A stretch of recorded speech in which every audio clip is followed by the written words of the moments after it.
Hej ljudi, kako ste danas?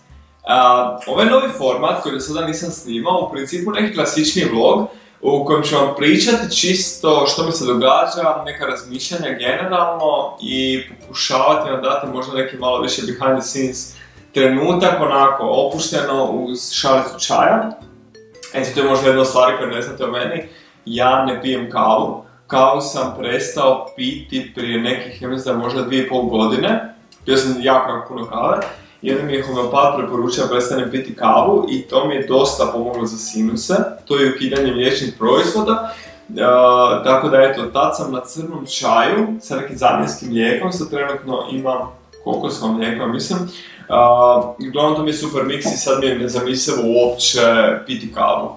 Čudno kako se odvikneš nakon nešto što jako voliš, a tako se jednostavno odvikneš od toga.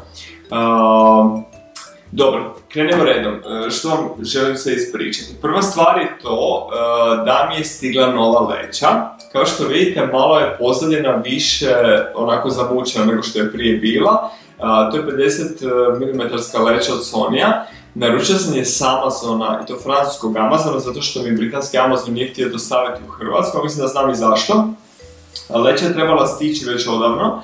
I onda vidio sam da malo kasni, pa da malo više kasni i nakon nekog vremena nakon 10 dana kašnjenja sam ih odlučio kontaktirati. Sad problemi, znači francuski Amazon je da sam uspio naći bilo kakvu kontakt formu na engleskom jeziku jer ne znam francuski i nađem ja kontakt formu za engleski jezik, pošaljem im upit, oni meni odgovore da nisam ništa poslao. Pošaljem im opet upit, oni mi odgovore opet da nisam ništa poslao. Tako 3 puta, nađem broj telefona, kupim na Viberu kredite za zvati inozemstvo. To mi je super, inače ako trebate zvati neki broj inozemstvo, na Viberu imate te kredite i kupite ih jako jednostavno preko Apple Store-a i jedno vam je puno jeftinije zvati inozemstvo. I uglavnom, zovem ja taj broj i taj broj mi se ne odaziva.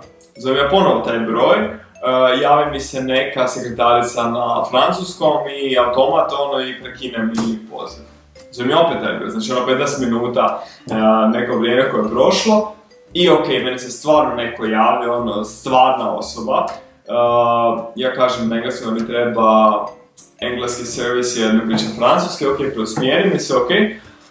I onda mi je taj gospodin mi je pomogao u principu, valjda oni imaju dosta tih dostava koje nemaju tracking. I onda zbog toga jednostavno neke pošiljke se izgube. A znači ova leća, 300 eura košta leća. On je meni bez problema rekao, da, to se događa, gubi se, jako nam je žao. Možemo vam isti trenutak vratiti novac ili možemo poslati novu. Meni naravno bio cilj da mi pošalju novu, jer htio sam tu leću. U Hrvatskoj skuplja isto nije dostupno odmah bila. I ok, super, on meni pošalje i mi sustav odmah potvrdio. Ja sam s njim pričao u petak ujutro i on mi je potvrdio da će mi stići leća u utorak. I stvarno sam gledao, hoće li neće li stići i evo, danas je utorak, popodne i stigla mi je leća. Jako je genijalno i to sam nisam htio ispričati. Uglavnom, meni je stigla ta leća i sad ja sam doslovno odmah, imao sam setup već napravljen jučer od videa koji sam snimao, ali odmah sam imao potrebu se snimati. I taj YouTube kanal i to što me stvarno pratite i podržavate mi iznimno znači, baš me veseli ovo kao način izražavanja. I neka isto tako pozadina toga je da sam ja sam u srednjoj školi imao blog koji je tada bio čak i dosta čitan. Onda nakon nekog vremena sam počeo se baviti sa snimanjem. Imao sam kameru, editirao na PC i tako dalje, ali tada, blog forma tada nije ni postojala, ali nebitno. Hoću reći, ja sam teoretski mogao YouTube pokrenuti jako davno, ali ja nisam bio tada spreman na to. Ja sada kad sam pokrenuo YouTube prije 17 tjedana, zato po broju videa jer sam si odredio da će mi biti svaki tjedan po jedan video. Uglavnom, ja točno vidim koliko je došlo meni vrijeme da snimam tako neku formu i koliko stvarno imam što reći i što podijeliti. taj način tjednog razmišljanja, to je ono što sam vam rekao kroz pokret 2017. najbolja godina do sad, da si ciljeve razdvojite u tjedne akcije. Znači ja sam znao da ja moram izbaciti, sebi sam zadao da moram izbaciti jedan YouTube video tjedno. I sada nakon nekih 17 tjedana, ja vidim kako sam ja napokon zadovoljan s tim kako taj video izgleda. Znači sadržajno, kako se ja ponašam ispred kamere, uvijek ima mjesta za napredak, naravno. I mislim raditi na tome i čak vam spremam jedan zanimljiv tutorial o tome kako zapravo izgovarati pravilno stvari. I to je nešto gdje ću ja naučiti kako da ispravim neke stvari koje možda loše radim ili riječi koje nepotrebno koristim. Uglavnom, što sam sad htio reći? Aha, da. Ja sam kad sam snimao prvi video, kako sam postao sretan kroz svoju digitalnu karijeru, ja sam snimao ljudi cijelu večer. Znači doslovno cijelu večer sam snimao, nije bilo dobro, pa sam opet snimao, pa sam to cijelu drugu večer editirao. To je bilo toliko tog materijala, ponavljanja, svega. Ali to je početak. I svi početci su teški, ali sad sam došao u neku fazu gdje ja mogu jednostavno, zato što mi je stigla leća, samo upaliti kameru, skuhati si čaj i jednostavno pričati s vama o tome. I to je ljepota svega. I to je ono zašto trebate koristiti tjedne akcije. Doći ću vam ponovo staviti link na taj PDF vodič za postavljanje ciljeva. I ja stvarno vas pozivam da sudjelujete u cijeloj toj zajednici. Pozvat ću vas u privatnu Facebook grupu, tako da možemo svi skupa jedni druge motivirati i mislim da ćete vidjeti, a kad ste u takvoj nekoj grupi, da ćete puno lakše zapravo dijeliti sadržaj nego što dijeliti sadržaj na Facebooku. Jer znate da su to točno ljudi koji žele iste stvari koje i vi želite.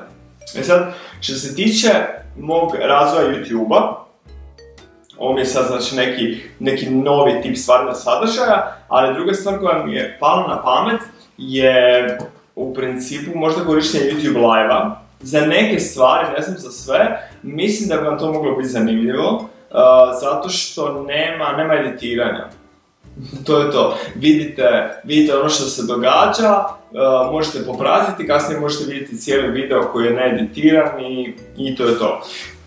Ono što razmišljam i o ovom vlog formatu da njega proširim, da vam malo pokažem cijeli taj više behind the scenes, znači više svog života vam pokažem, samo za to mi treba malo više vremena. YouTube nije moj osnovni posao, ja naravno uz to imam dosta posla s klijentima i zapravo najveći dio toga je posao s klijentima, a ovo što radim za YouTube je nešto što ja radim za svoj gušt i nešto što me stvarno jako veseli.